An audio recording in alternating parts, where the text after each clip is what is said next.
ప్రభునందు ప్రేమైన వారలారా, ప్రభు తన కృపచేత మనలందరినీ ఆయనను స్తుతించి గణపరచడానికి ఇచ్చిన గొప్ప భాగ్యాన్ని బట్టి మొట్టమొదట ఆయనకు మరొకసారి వందనములు స్తోత్రములు చెల్లిద్దాం.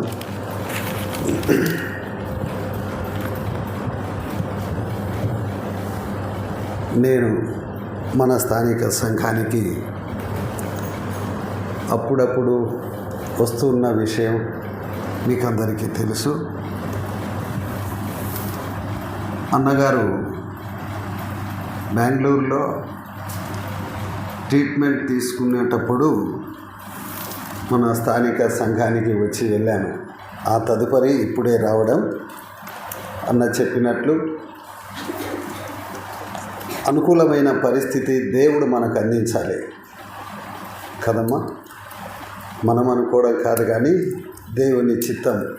ఈరోజు దేవుడు నాకు ఇచ్చిన ఈ అవకాశం, స్థానిక సంఘము నన్ను ప్రేమించి నాకు ఆహ్వానాన్ని అందించి ఈ వాక్య పరిచర్య కొరకై నాకు ఇచ్చిన ఈ సమయాన్ని బట్టి మరి సంఘానికి అంతటికీ, దేవుని సేవకులకు అందరికీ, మీకందరికీ ప్రభువైన యేసుక్రీస్తు నామమున వందనాలు తెలియజేస్తున్నాను.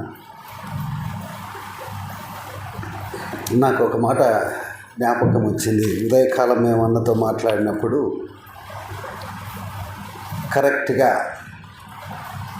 ఫిబ్రవరి 14, 2024 అన్నగారికి అస్వస్థత కలగడం, ఆసుపత్రికి వెళ్ళడం, ప్రభు కృప చేత తిరిగి దేవుడు మన మధ్యకి తన దాసుని నడిపించడం, ఇలాగూ ప్రభు పనిలో వాడుకోవడం చాలా సంతోషకరమైనటువంటి విషయం. ఆయనతో ఇంకా సంఘం యొక్క పని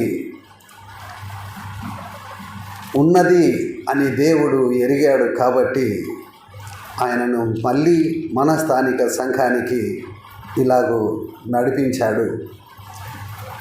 మనమందరము కూడా ఈ 2 సంవత్సరములు తన దాసుని మన మధ్యలో నిలిపిన విధానాన్ని జ్ఞాపకం చేసుకుంటూ, ఇక ముందున్న జీవితంలో కూడా మనకును సంఘానికి మన కుటుంబాలకును ఆదరణగా ఉండున్నట్లుగా దేవుడు అన్నగారిని మరి బలపరచాలని మన వ్యక్తిగతమైన కుటుంబ ప్రార్థనలో, సంఘ ప్రార్థనలు కూడా జ్ఞాపకం చేసుకుందాం. ఎందుకో నాకు ఈ తలంపు ఇచ్చాడు కాబట్టి మీతో పంచుకుంటున్నాను.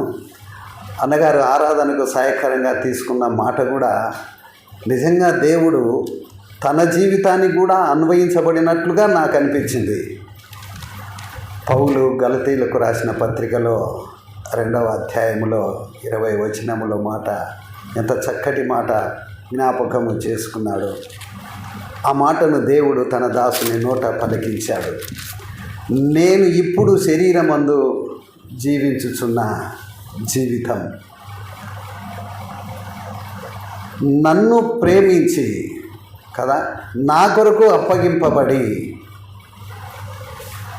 ఆ దేవుని కుమారుడైన విశ్వాసముతోనే నేను జీవిస్తున్నాను అన్నమాట నిజానికి సంయోచితంగా దేవుడే తన నోటితో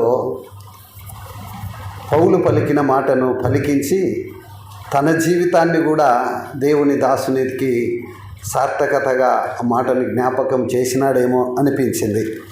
సరే, మంచిది. దేవుని యొక్క పరిశుద్ధ బైబిల్ గ్రంథంలో నుంచి మనము కొన్ని మాటలు జ్ఞాపకం చేసుకుందాం.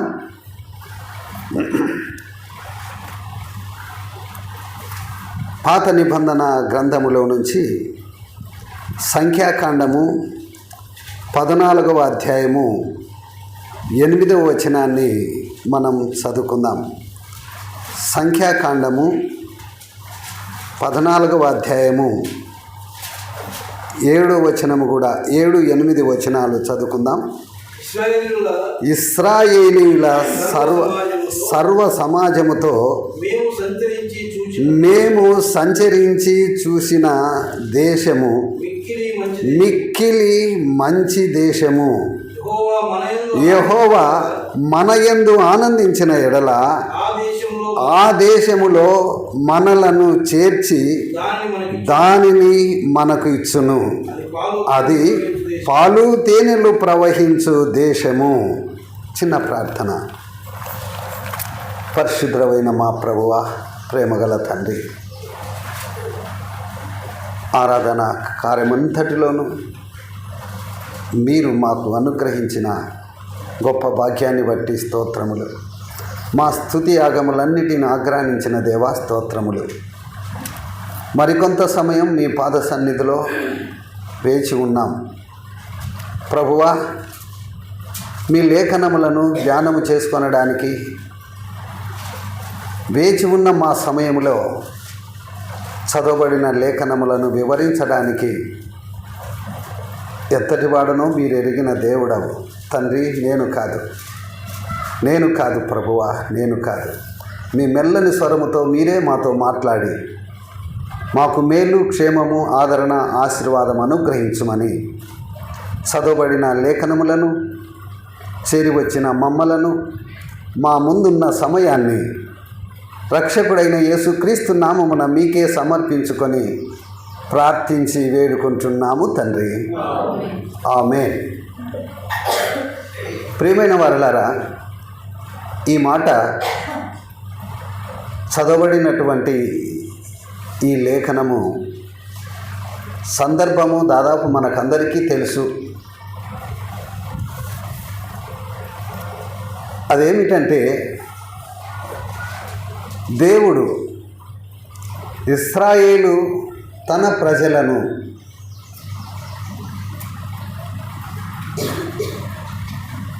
ఆయన చిత్తానుసారముగా బానిసత్వానికి అప్పజెప్పాడు. ఇది ఇలాగూ జరుగుతుంది అని ముందుగానే ఎరిగిన దేవుడు తన దాసుడు అబ్రాముతో అంటాడు. ఆదికాండం 15వ అధ్యాయము 13వ వచనం, నీ సంతానము తమది కాని దేశములో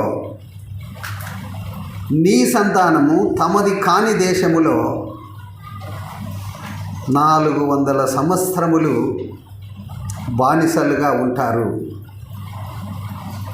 నేనే వారికి తీర్పు తీర్చి వారిని విడిపిస్తాను అని అబ్రాముతో చెప్పాడు. ఎలా చెప్పాడు? మన జీవిత మనుగడ యావత్తు దేవుని యందు గుప్తమై ఉంది. మనము ఎప్పుడు ఎలాగూ జీవిస్తామో, ఎప్పుడు పుట్టుతామో, ఎలా జీవిస్తామో, ఎప్పుడు మరణిస్తామో, మన జీవిత యాత్ర అంతా కూడా ఆయన స్వాధీనం. అందుకే భక్తుడైన దావీదు రాజు అంటాడు 139వ కీర్తన 16వ వచనములో, దేవా, నా దినములలో ఒకటైనను గడవక ముందే నా జీవితమంతా, నా దినములన్నీ నీ గ్రంథములో లిఖింపబడి ఉన్నాయి అంటాడు 139వ కీర్తన 16వ వచనములో. అంటే అర్థమేంటి? దేవా, నా దినములలో ఒకటైనను గడవక ముందే, నేను పుట్టినప్పటి నుంచి ఒక దినము కూడా గడవక ముందే నా జీవితమంతా నీ గ్రంథములో లిఖితమైంది, అదంతా నీ స్వాధీనం అని. అందుకే ఈ ప్రజల యొక్క చరిత్ర, ఎలాగూ వీరు దేవునికి విరోధంగా ప్రవర్తిస్తారో, ఎవరు? ఇశ్రాయేలు ప్రజలు ఎలాగూ దేవునికి విరోధంగా జీవించడము ప్రారంభిస్తారో, తద్వారా దేవుడు వారికి ఇచ్చేటువంటి శిక్ష బానిసత్వము అని తన దాసుడైన అబ్రాహాముతో ముందుగానే తెలియపరిచాడు. ఆ విధంగానే వారికి కరువు వచ్చింది. ఎందుకు వచ్చింది అన్నదానికి నేను ఒక ఎగ్జాంపుల్ చూపిస్తాను చూడండి. ఆదికాండము 42వ అధ్యాయము మొదటి వచనములో, ఆదికాండము 42వ అధ్యాయము మొదటి వచనములో, ధాన్యము ఐగుప్తులో ఉన్నది అని యాకోబు తెలుసుకున్నప్పుడు, సరే, ధాన్యము ఐగుప్తులో ఉన్నది అని యాకోబు తెలుసుకున్నాడు. 5వ వచనం చదువు బ్రదర్. కరువు కనాను దేశములో ఉండేను. ధాన్యము ఐగుప్తులో ఉంది, కరువు కనాను దేశములో ఉంది. ఐగుప్తులో ఎవరున్నారు? కనాను దేశములో ఎవరున్నారు? ఐగుప్తులో దేవుని ఎరగని ప్రజలున్నారు, దేవునికి విరోధంగా జీవించే ప్రజలున్నారు, పాపముతో నిండిన ప్రజలున్నారు. అరే కానానులో, ఆ కనాను దేశములో దేవుని ప్రజలు అని దేవుడు ఏర్పాటు చేసుకున్నటువంటి ప్రజలు ఉన్నారు.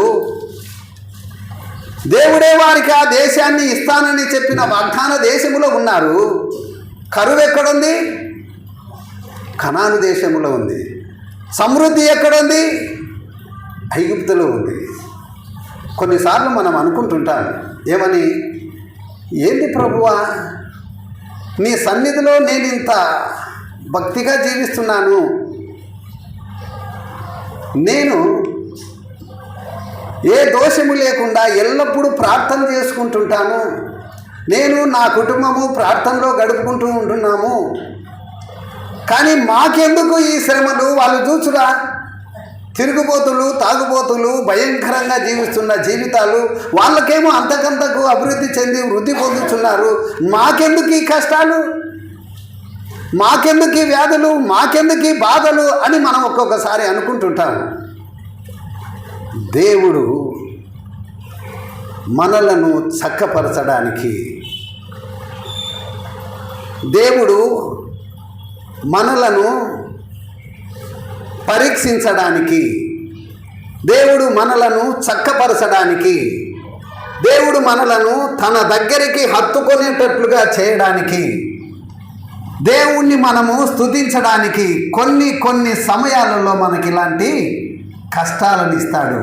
అంటే అర్థం ఏంటి? మనల్ని మనం తెలుసుకోవాలి. ఎక్కడ తప్పు చేస్తున్నాము, ఏమి తప్పు చేస్తున్నాం, ఎక్కడ మనము దేవుణ్ణి నిర్లక్ష్యం చేస్తున్నాము, ఎక్కడ మనము దేవుణ్ణి వదిలిపెడుతున్నాం, అవి తెలుసుకోవాలంటే మనకు కష్టాలు, శ్రమలు, బాధలు రాకపోతే అస్సలు పట్టించుకో.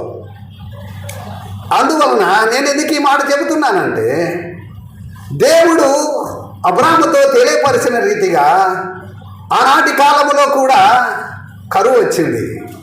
కరువు వస్తే బ్రతకడానికి, జీవించడానికి వారి పశువులకు మేత లేదు, వారి మందలకు ఆహారం లేదు, వారు తినడానికి నీళ్లు లేవు, తాగడానికి నీళ్లు లేవు. ఈ విధంగా కరువు వచ్చిన దేశంలో ఎంతకాలం ఉంటారు? అయ్యో అనుకున్నారు. ఐగుప్తులో అయితే సమృద్ధి ఉంది అని చెప్పేసి అన్ని వెళ్ళారు. నేను ఇప్పుడు చదివించిన మాట వేరులేండి సందర్భము, ఇప్పుడు మనం మాట్లాడుకున్న మాట. అంటే 42వ అధ్యాయంలోకి వచ్చేసరికి చాలా యాకోబు జీవితానికి వచ్చినాము. కానీ ఇప్పుడు మనం మాట్లాడుకుంటున్నమాట అబ్రహాము సంతానములో ఉన్నటువంటి మొదటి దినాలలో ఉన్నటువంటి మాటలు మనం మాట్లాడుకుంటున్నాం.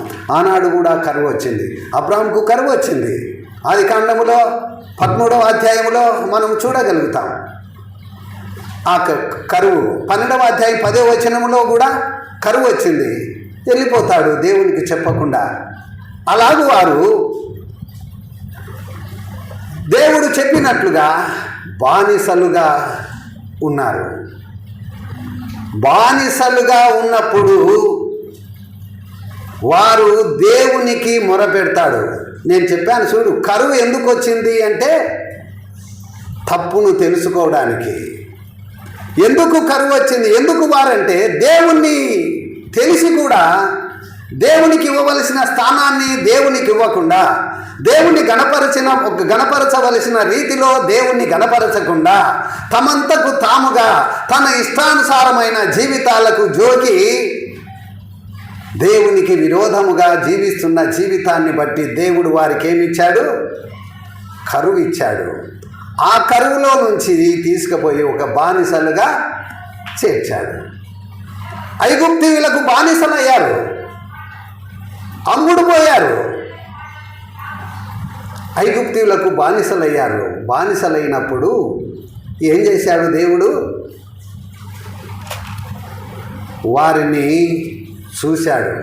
ఎప్పుడు చూశాడు అంటే బానిసత్వంలో ఉన్నటువంటి ఆ బాధను వారు తెలుసుకొని, దేవా, మేము నిజంగా నీకు విరోధంగా జీవించిన వారము, నీ ఎదుట మేము తప్పు చేసి ఉన్నాము, ఆ శిక్షకు బదులు మేము ఇక్కడ శ్రమ పడుతున్నాము, వెట్టి పనులు చేస్తున్నాము, ఇనుప కొలిమి లాంటి శ్రమలలో మేము మగ్గుతున్నాము, మా పరిస్థితులు బాగలేవు తండ్రి, మీరు ఇప్పుడైనా మమ్మల్ని జ్ఞాపకం చేసుకొని ఈ బానిస సంఖ్యల నుంచి, ఈ బానిసత్వము నుంచి విడిపించుమని వారు మొరపెట్టినప్పుడు నిర్గమకాండం 3వ అధ్యాయము 7-8 వచనాలలో మనకు ఈ మాట తెలియజేయబడుతుంది.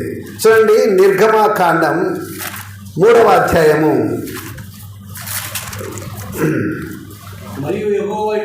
మరియు యెహోవా ఇట్లా నేను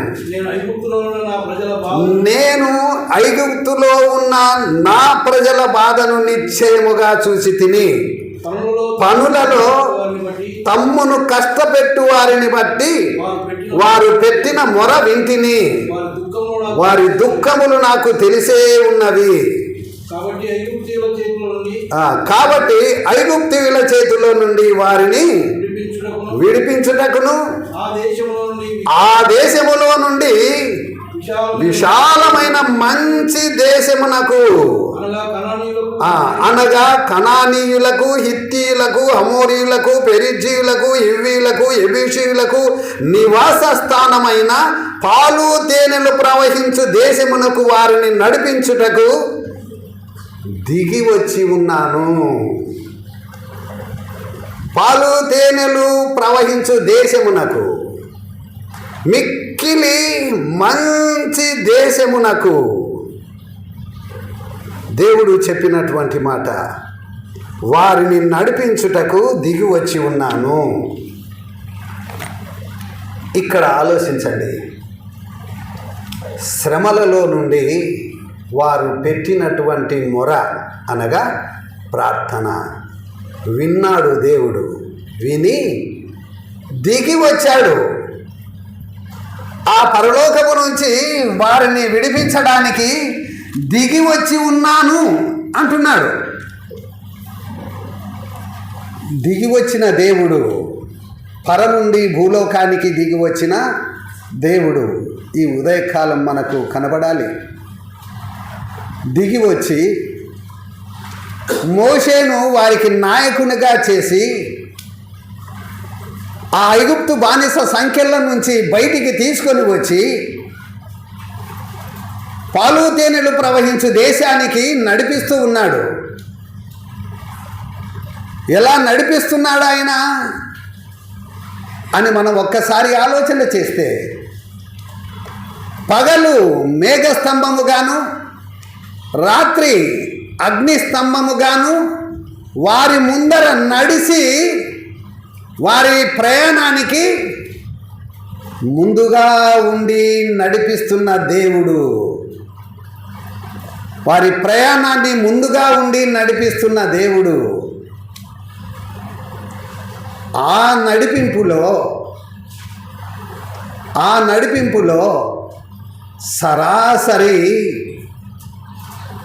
సరాసరి తాను వాగ్దానము చేసిన దేశాన్ని చేర్చడానికి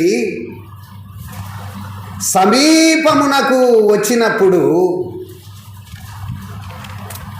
దేవుడు మోషేతో చెప్పాడు,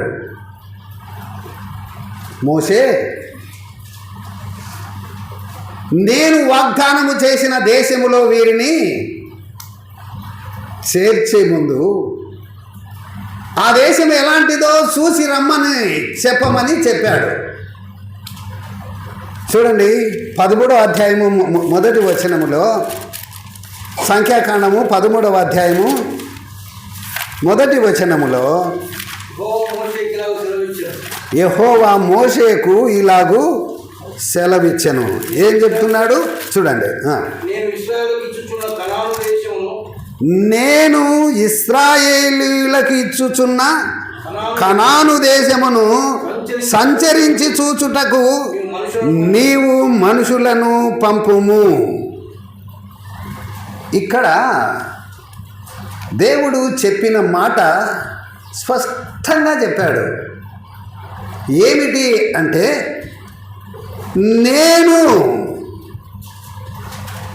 ఇశ్రాయేలీయులకు ఇచ్చుచున్న దేశమును, నేను ఇశ్రాయేలీయులకు ఇచ్చుచున్న కనాను దేశమును సంచరించి చూచుటకు నీవు మనుషులను పంపుము. నేను ఇస్తున్నాను అయ్యా దేశాన్ని, నేను ఇస్తున్నాను. వారు వారి శత్రువులను యుద్ధము చేసి తరిమి వారు చేరుతున్న దేశమని చెప్పలేదు. అక్కడ ఏం చెప్పాడు? వారు బయలుదేరి వస్తున్నారు కదా, వారిప్పుడు ఆ దేశములో ఉన్న, ఇక్కడ మనము 3వ అధ్యాయంలో చదువుకున్నాం చూడు, ఎవరెవరు 7 తరాల వారు, 7 రకాల ప్రజలు, శత్రువులు, దేవునికి విరోధులు అక్కడ జీవిస్తున్న వారు కనాను దేశములో. ఏం చెప్పాడు? 8వ వచనములో, నిర్గమకాండం 3వ అధ్యాయం 8వ వచనములో, హివ్వీలు, పెరిజీయులు, యెబూసీయులు వారందరూ దేవునికి శత్రువులుగా ఉన్నవారు, దేవుని ప్రజలకు శత్రువులైనటువంటి వారు జీవిస్తున్న ఆ దేశము పాలు తేనెలు ప్రవహించు దేశములో ఉన్నటువంటి ప్రజలు, వారిని వీరు జయించి తీసుకొని నచ్చులుగా వాళ్ళు పోయి చూసి రమ్మని చెప్పినాడా దేవుడు? ఏమైనా లేదు. స్పష్టంగా చెప్పాడు వాళ్ళకు. ఏమనంటే, నేను ఇశ్రాయేలీయులకు ఇచ్చుచున్న కనాను దేశము, నేను ఇస్తున్న దేశం అని చెప్పాడు. పోయి వాళ్ళు స్వతంత్రించుకునే దేశం అని చెప్పలేదు. ఎందుకు ఈ మాట చెబుతున్నానంటే, వారిలో కలిగిన భయము ఆ సందర్భాన్ని బట్టి మనం జ్ఞాపకం చేసుకోవడానికి ఈ మాట నేను చదువుతున్నాను. సంచరించి చూచుటకు నీవు మనుషులను పంపుము. వారి పితరుల గోత్రములలో ఒక్కొక్క గోత్రానికి ఒక్కొక్కరు మనిషిని పంపబలను. ఆ వారు పంపబడేటువంటి వారు ఆ గోత్రములో ముఖ్యమైనటువంటి ప్రధానులై ఉండవలెను అని మోషేకు ఆజ్ఞాపించినాడు దేవుడు. అప్పుడు దేవుడు ఆజ్ఞాపించిన ఆజ్ఞ ప్రకారము మోసే ఒక్కొక్క గోత్రము నుంచి ఒక ముఖ్యమైన వ్యక్తిని ఎన్నుకున్నాడు. ఎన్నుకొని 12 గోత్రముల నుంచి 12 ఆ కనాను దేశమును సంచరించి చూచుటకు పంపించాడు. పంపబడినటువంటి వారు 40 దినములు ఆ దేశములో సంచారము చేసి చూశారు. పంపేటప్పుడు ఒక మాట మోసే వారికి సెలవిచ్చిన మాట ఏమిటంటే, 17వ వచనం, సారీ కాదు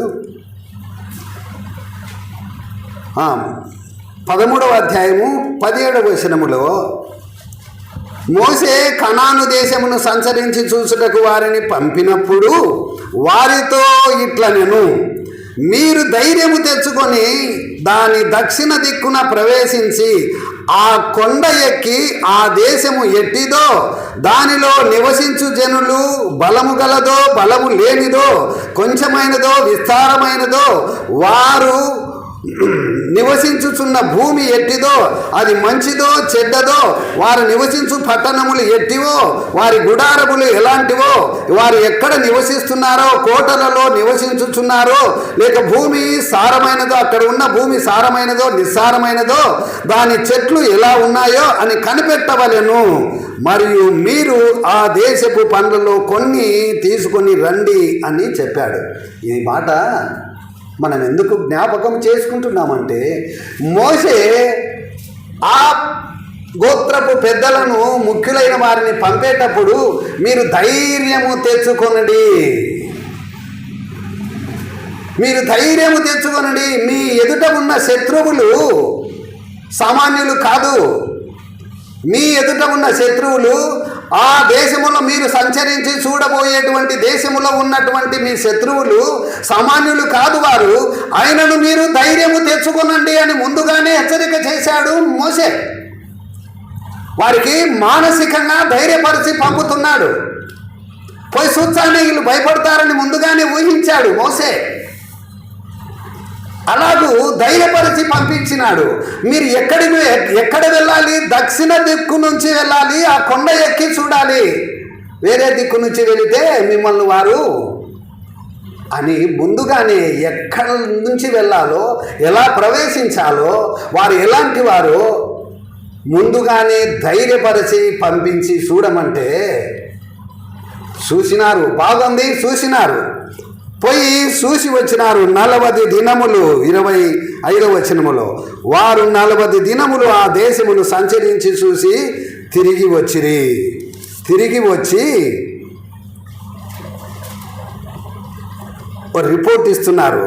చూడండి 27వ వచనం, 13వ అధ్యాయము 27వ వచనములో వారు అతనికి తెలియపరిచినదేమనగా, ఎవరికి? మోషేకు. ఎవరు? ఆ దేశమును సంచరించి చూసి వచ్చినటువంటి ఇశ్రాయేలీల గోత్రములలో ముఖ్యులైన 12 వారు సంచరించి చూసి వచ్చిన తర్వాత మోషేకు రిపోర్ట్ ఇస్తున్నారు. ఏమనంటే, నీవు మమ్మును పంపిన దేశమునకు వెళ్ళి తిని, అది పాలు తేనెలు ప్రవహించు దేశమే. నిర్గమకాండము 3వ అధ్యాయం 8వ వచనములో దేవుడే చెప్పాడు కదా, అది మంచి దేశం అన్నాడా? అక్కడ కూడా ఇదే మాట రాశాడా? అక్కడ కూడా పాలు తేనెలు ప్రవహించే దేశానికి వారిని నడిపించడానికి నేను దిగి వచ్చి ఉన్నాను అని చెప్పాడా? ఇదే మాట వారి నోటితో కూడా చెప్పిస్తున్నాడు. ఇక్కడ దేవుడు చెప్పిన మాట అది వాస్తవమని, అది యథార్థమైనదని తిరిగి వారి నోటితోనే అదే మాటలు పలికిస్తున్నాడు. మేము సంచరించి చూసిన దేశం మిక్కిలి మంచి దేశము. మేము సంచరించి చూసిన దేశము పాలు తేనెలు ప్రవహించు దేశమే. కానీ ఇక్కడ ఒక మెలిక పెడుతున్నారు. కానీ అమాలేకీయులు దక్షిణ దేశములో నివసించుచున్నారు. హిత్తీయులు, యెబూసీయులు, అమోరీయులు కొండ ప్రదేశములో నివసించుచున్నారు. కనానీయులు సముద్రపు నద్ద యోర్దాను నదీ ప్రాంతములలో నివసించుచున్నారు అని చెబుతూ 28వ వచనం చూడండి. అయితే ఆ దేశములో నివసించు జనులు బలవంతులు, వారి పట్టణములు ప్రాకారములు మిక్కిలి గొప్పవి, మరియు అక్కడ అనాకీయులను చూచితిమి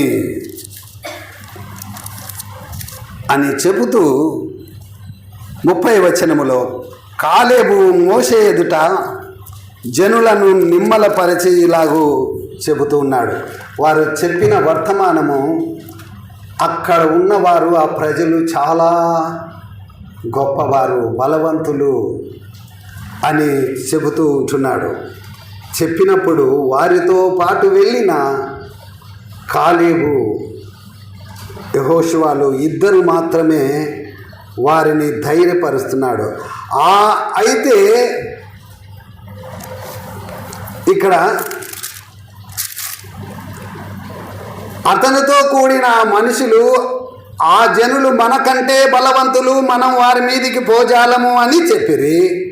మరియు వారు తాము సంచరించి చూసిన దేశమును గూర్చి ఇశ్రాయేలీయులతో చెడ్డ సమాచారము చెప్పి, మేము సంచరించి చూసిన దేశము తన నివాసులను భక్షించు దేశము. ఏంటంట?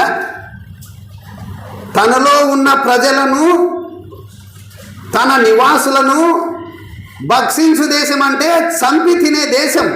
అలాంటి ప్రజలు ఉన్నటువంటి దేశము, తమ నివాసులను సంహరించు దేశము, భక్షించు దేశము. దానిలో మాకు కనబడిన జనులందరూ ఉన్నత దేహులు.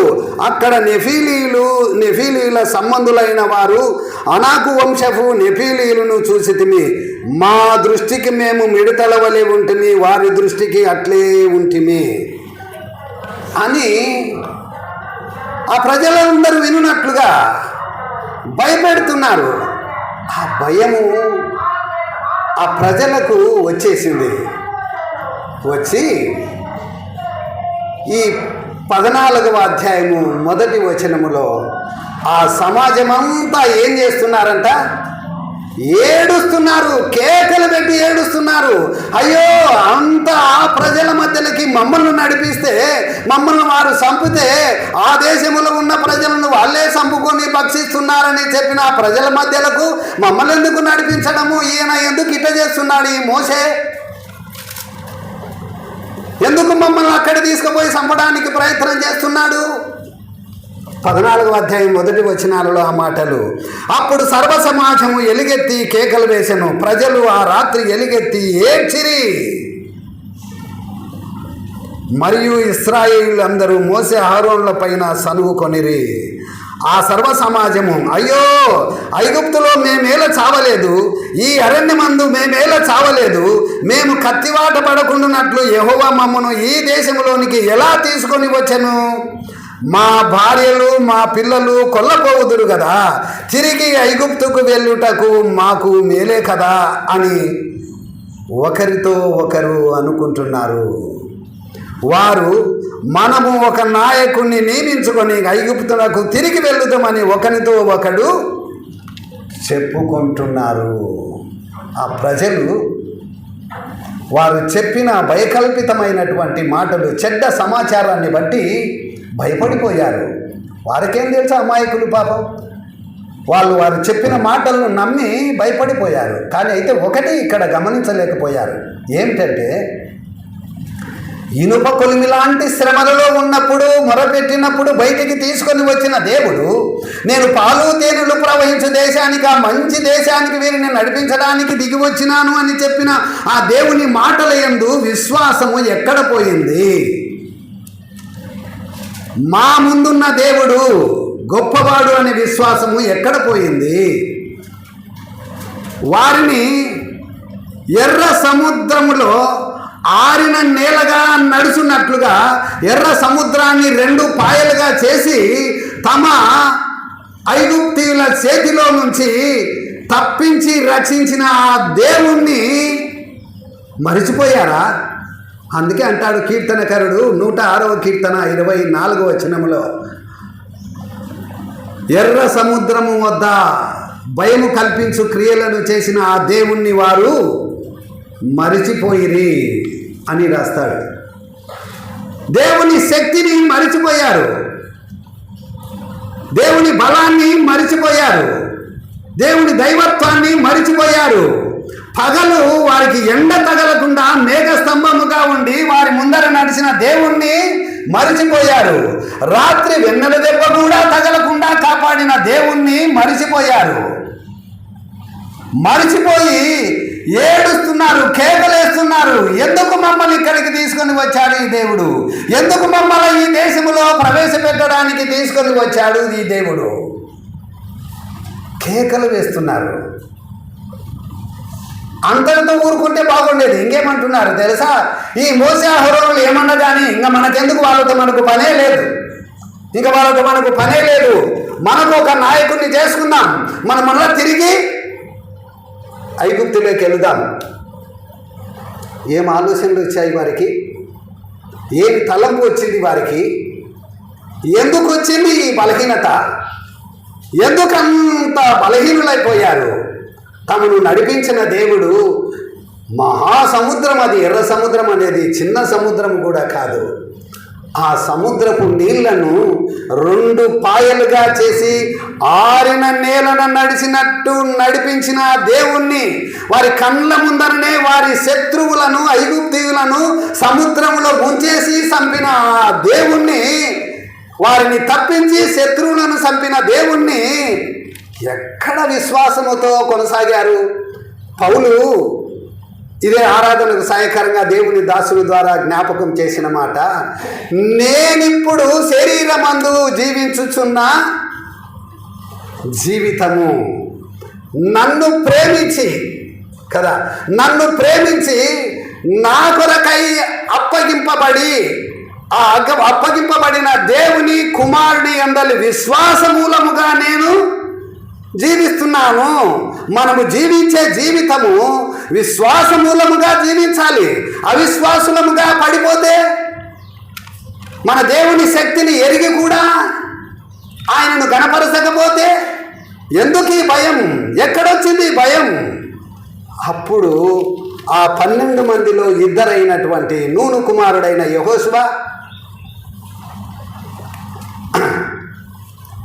కాలేబులు మాత్రమే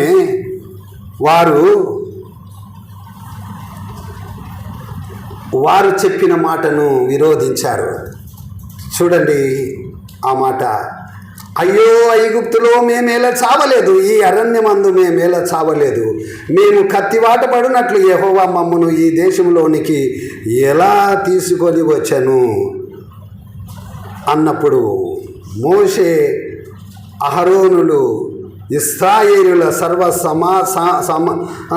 సమాజ సంఘము ఎదుట సాగిలపడిరి.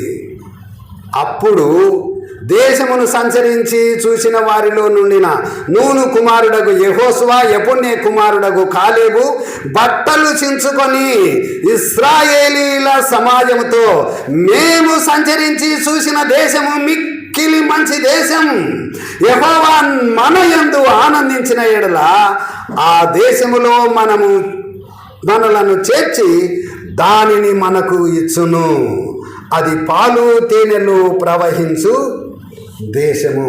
ధైర్యపరుస్తున్నటువంటి యెహోషువ, కాలేబులు 12 మందిలో 10 మంది అధైర్యపడ్డారు. 2 మాత్రమే దేవుని యందు విశ్వాసము కలిగి, అరే ఏమనుకుంటున్నారా, మన దేవుడు గొప్పవాడు, మన దేవుడు గొప్పవాడు, మనలను ఆ దేశములో ప్రవేశపెడతాడు, మీరు భయపడకండి.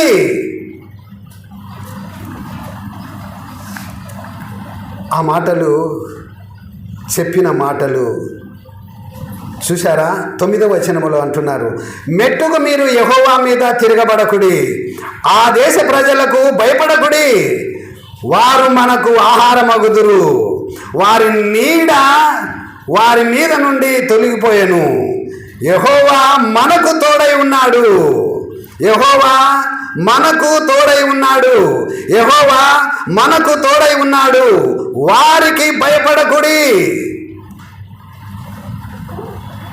ఎంత చక్కటి ధైర్యాన్ని ఇస్తున్నారు ఈ ప్రజలు అని చెబుతూ ఒక సబ్జెక్టు కండిషన్ చెప్తున్నారు. అది ఈ ఉదయకాలం మన యొక్క ధ్యాన భాగం. ఏమంటున్నారు వాళ్ళు? ఆయన కదా 8వ వచనములో, యెహోవా మన యందు ఆనందించిన ఎడల, ఏంటంట? ఒక సబ్జెక్ట్ కండిషన్. మనల్ని దేవుడు అక్కడ చేరుస్తాడు, దేవుడు గొప్పవాడు, వారు మనకు ఆహారం అవుతారు, ఆ ప్రజలకు భయపడకండి, దేవుడి మీద తిరగబడకండి, యెహోవా మనకు తోడై ఉన్నాడు, వారికి భయపడకుడి, ఆ దేశాన్ని ఆ ప్రజలను మనకు ఇస్తాడు. ఎందుకనగా దేవుడు వారి నీడ వారి మీద ఉండకుండా చేసి ఉన్నాడు అంటే అర్థమేమి? నీడ ఎప్పుడు ఉండకుండా పోతుంది? మనిషే లేనప్పుడు మనిషి నీడ ఉండదు, చెట్టే లేనప్పుడు చెట్టు నీడ ఉండదు కదా. అంటే అర్థమేమి? ఇక వారిని మన ముందర బ్రతకనీయడు, వారిని చంపేస్తాడు. ఎందుకలా భయపడుతున్నాడు? మన శత్రువులను మన ముందర ఉండనీయడు. ఆ దేవుడు మనకు తోడై ఉన్నాడు కనుక మీరు ఒకటి చేయాలి. ఆ దేవుడు, ఆ యెహోవా మన యందు ఆనందించిన ఎడల, ఈ ఉదయకాలము మన మాట, యెహోవా మన యందు ఆనందించిన ఎడల ఆ దేశములో మనలను చేర్చి దానిని మనకు ఇచ్చును. ఏం చేయాలంట? దేవుడు మన యందు ఆనందించాలి, అప్పుడు మనల్ని చేరుస్తాడు. అక్కడ వారు చెప్పిన కండిషన్ ఏంటంటే, దేవుడు మన యందు ఆనందించిన ఎడల, ఇట్లా తిరగబడితే, ఇట చిన్నదానికి పెద్దదానికి ఏందో దేవుని మీద యాసిరికపడి మాట్లాడడం, నాయకుల మీద యాసిరికపడి మాట్లాడడం, కుటుంబంలో యజమానుల మీద మాట్లాడడం కాదు చేయవలసింది. మనము దేవుని మీద నమ్మకము ఉంచాలి. మనము నమ్మిన దేవుడు బలవంతుడు. మన శత్రువులను మన ఎదుట ఉండకుండా చేయగలిగిన వాడు. చిన్న అనారోగ్యం వచ్చినా భయపడవలసిన అవసరం లేదు. కొన్ని శ్రమలు వచ్చినా భయపడాల్సిన అవసరం లేదు.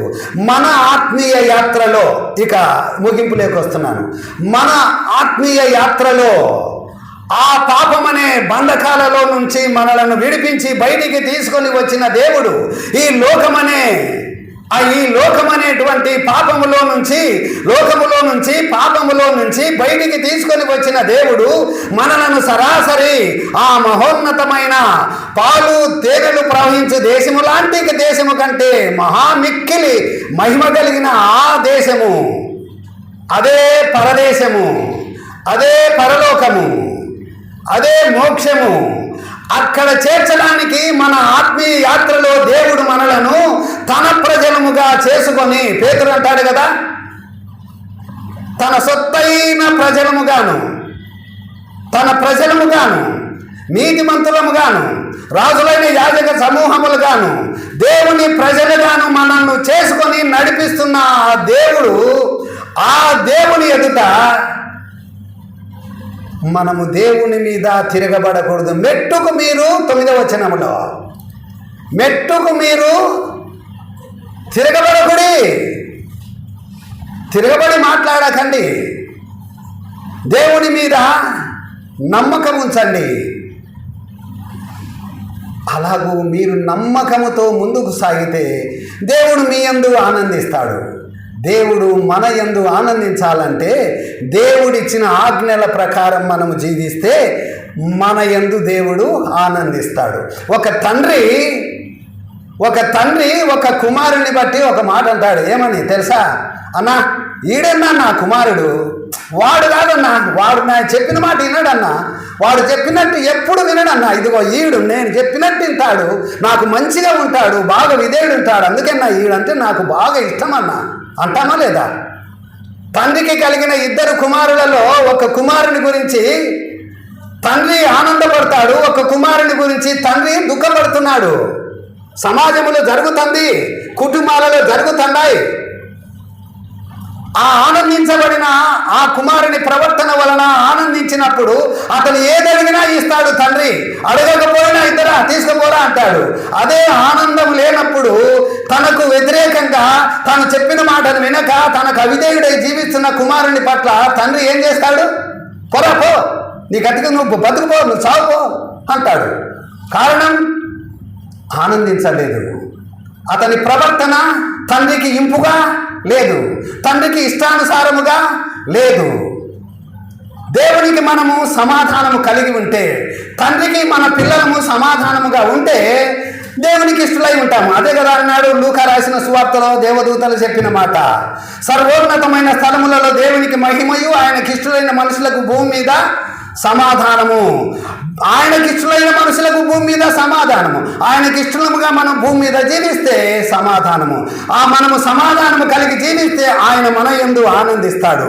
ఆయన మన యందు ఆనందిస్తే మన జీవిత యాత్రను చక్కగా సాగించి ఆ పరలోక రాజ్యములో చేరుస్తాడు. మీ యందు యెహోవా మీ యందు ఆనందించిన ఎడల మీరు ఆ దేశములో ప్రవేశిస్తారు. కాబట్టి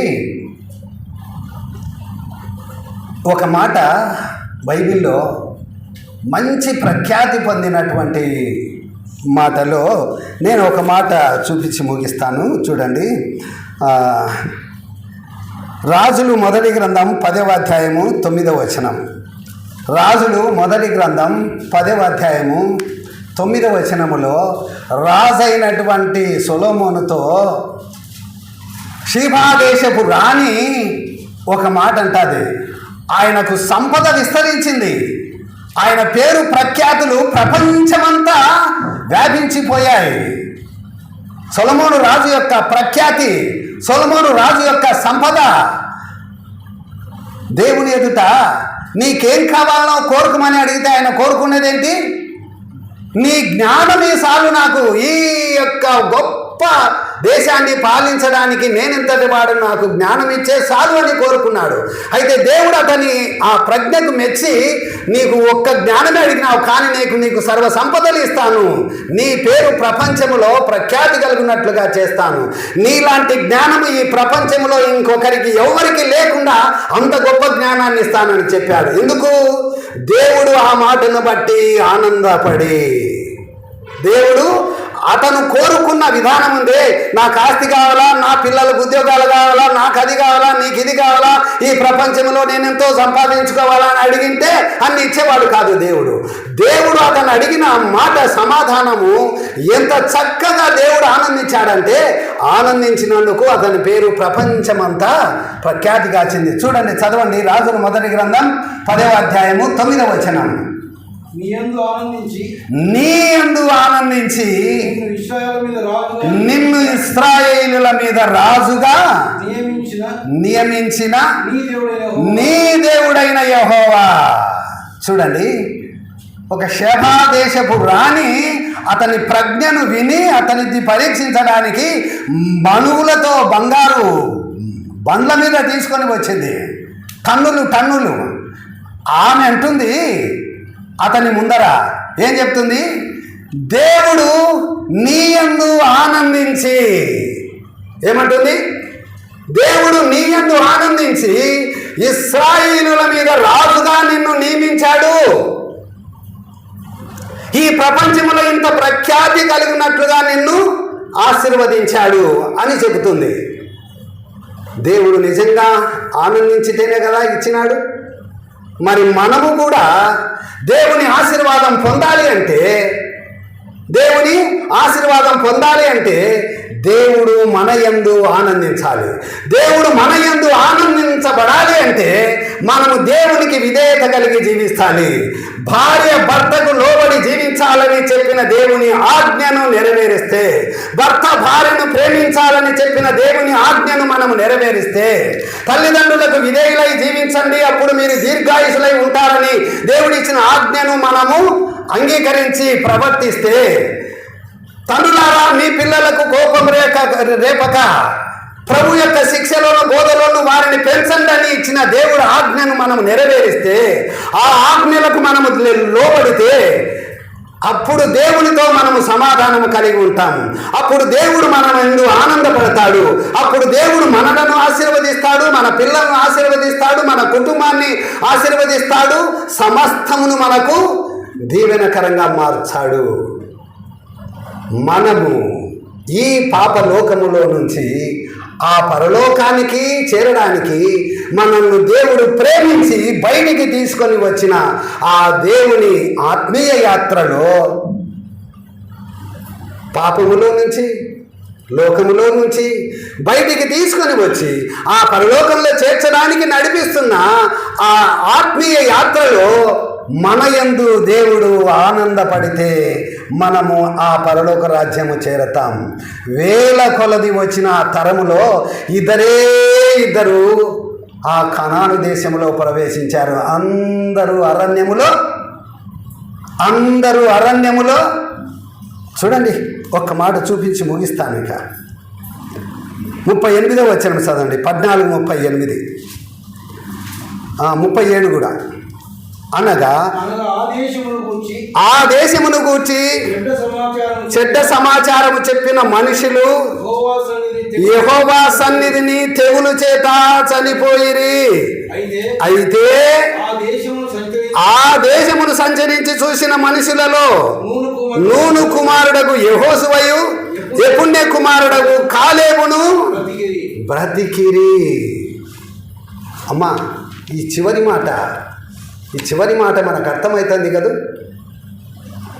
దేవుణ్ణి శంకించి, దేవుణ్ణి అనుమానించి, దేవుని యందు భయభక్తి లేకుండా చెడ్డ సమాచారము చెప్పిన వారికి తెగులు వచ్చింది. దేవుని శక్తిని ఎరగక దేవునికి విరోధంగా మాట్లాడితే ఏమొస్తుందమ్మా? దేవునికి భయపడి, దేవుడు నమ్మకమైన వాడు, మన దేవుడు తప్పకుండా మనల్ని నడిపిస్తాడని చెప్పిన ఆ ఇద్దరే పాలు తేనెలు ప్రవహించు కనాను దేశములో ప్రవేశించారు. ఎంత గొప్ప భాగ్యం! నమ్మినామని మనం అనుకుంటున్నాము చూడండి. నాకు పాప క్షమాపణ పోయింది, నరకం తప్పిందని మనం అనుకుంటున్నాము చూడండి. అంతవరకు బాగానే ఉంది.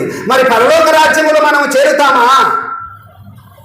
ఆ పరలోక రాజ్యములు మనం చేరాలి అంటే ఈ భూలోకములో దేవునికి మనం ఇష్టలుగా, దేవునికి మనకు సమాధానంగా, దేవుడిచ్చిన ఆజ్ఞలను నెరవేర్చుకొని జీవించి దేవుణ్ణి ఆనందపరిస్తేనే మనం అక్కడ చేరగలుగుతాం. దేవుడి కొద్ది మాటలు దీవించి ఆశీర్వదించును గాక.